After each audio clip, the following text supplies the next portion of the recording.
Olá, estimados amigos, aqui quem vos fala é Investidor Miserável. Eu trago para vocês a atualização do meu projeto de investimento frente ao mês de agosto de 2025. Para quem não me conhece, eu invisto mensalmente 20% de um salário mínimo em ações. Iniciei em 2012 e vou a princípio até 2042. Então, a compra do mês de agosto foi nas ações da Tupi. Esse mês tivemos uma alteração importante na carteira. Vocês podem ver aqui pela ordem de compra que foram 720 ações da Tupi, e esse valor mais alto de compra ocorreu porque eu me desfiz da posição do Bradesco e me posicionei toda em Tupi. Eu incluí o aporte do mês com o recurso que liquidou da venda das ações do Bradesco e fiz essa compra de 720 ações da Tupi. Aqui são os proventos recebidos do mês de agosto, destaque para a Irani, que pagou R$ 96,46, além dos tradicionais juros sobre o capital do Bradesco e os rendimentos do fundo imobiliário. E o valor que recebi de proventos importou em 125,67 no mês de agosto. Isso representou 41,39% comparando com o aporte do mês. Esse valor será integralmente reinvestido no mês seguinte. Aqui a composição da carteira, agora com o ajuste sem o Bradesco, com o peso maior da Tupi, que também fica bem claro no gráfico em pizza. No tocante ao desempenho, tive um retorno de 4,92 no mês, enquanto o índice ficou em 6,28. Aqui, como eu falei com relação ao gráfico Pizza, agora a Tupi tem a maior participação, né? Foi toda posicionada, a posição do Bradesco foi toda direcionada para ela. Em breve eu vou embasar para vocês o racional da compra. E frente à evolução da bolsa, que está nas máximas históricas, a carteira do canal também não está diferente. O patrimônio fechou acima dos R$37 mil.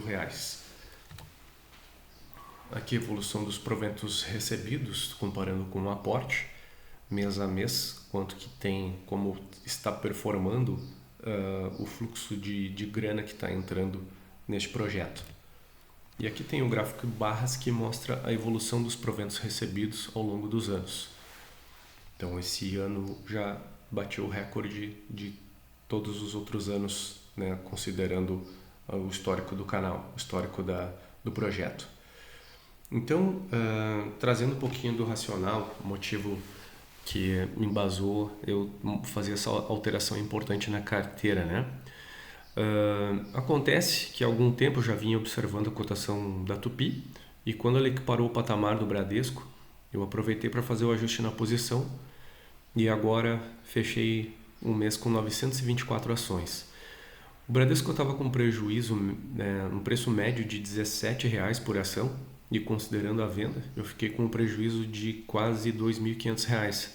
Contudo, os dividendos recebidos no período em que eu fui sócio importou em aproximadamente R$3.000. Então, se não considerar a inflação do período, o resultado não foi tão ruim assim.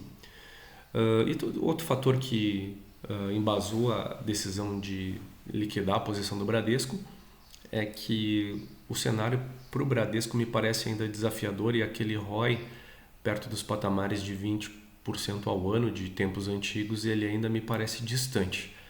Eu acredito que esse movimento talvez não tivesse acontecido se eu tivesse escolhido Itaú ou Itaúsa ao invés do Bradesco, mas enfim, ele aconteceu. E o que justifica essa estratégia de ter a maior posição da Tupi? Eu entendo que apesar da Tupi não ser uma estatal, ela tem controladores estatais, que é a Previ e o BNDES. E eu suponho que o mercado coloca isso no preço. Outro fator que aumenta a pressão dos vendedores vem das tarifas, né, dos Estados Unidos.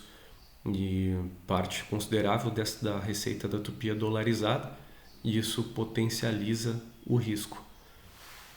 Então,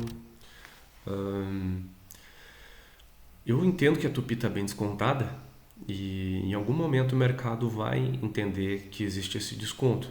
Não sei quando, mas eu pensando que esse desconto está muito interessante, eu acabei, né, posicionando toda a cifra que tinha no Bradesco na Tupi. E como tenho comentado em postagens anteriores, a cotação está no patamar agora de 2012 e de lá para cá muitas melhorias aconteceram. A compra da Techseed, a MWM, a receita mais que dobrou, a dívida está controlada e bem alongada.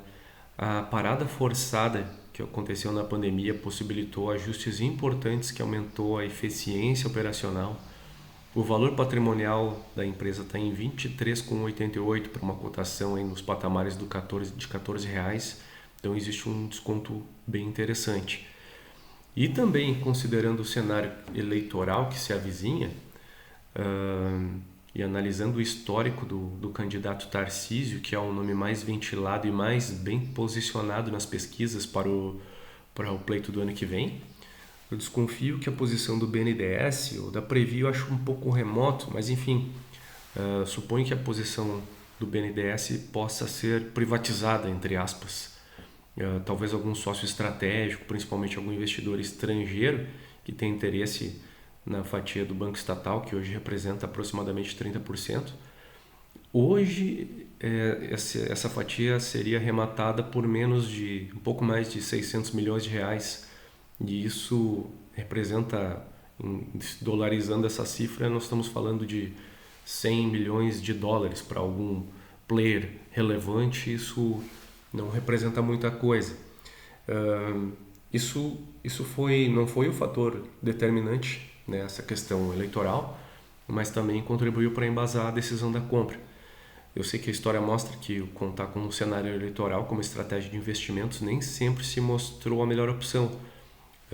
Entretanto, se isso não acontecer, eu me sinto confortável para manter essa posição e até aumentar se a cotação seguir em queda. Então, reforçando que isso não é uma recomendação de compra, e para esse mês era isso que eu gostaria de compartilhar com vocês. Abraços efusivos, bons investimentos e até o próximo mês.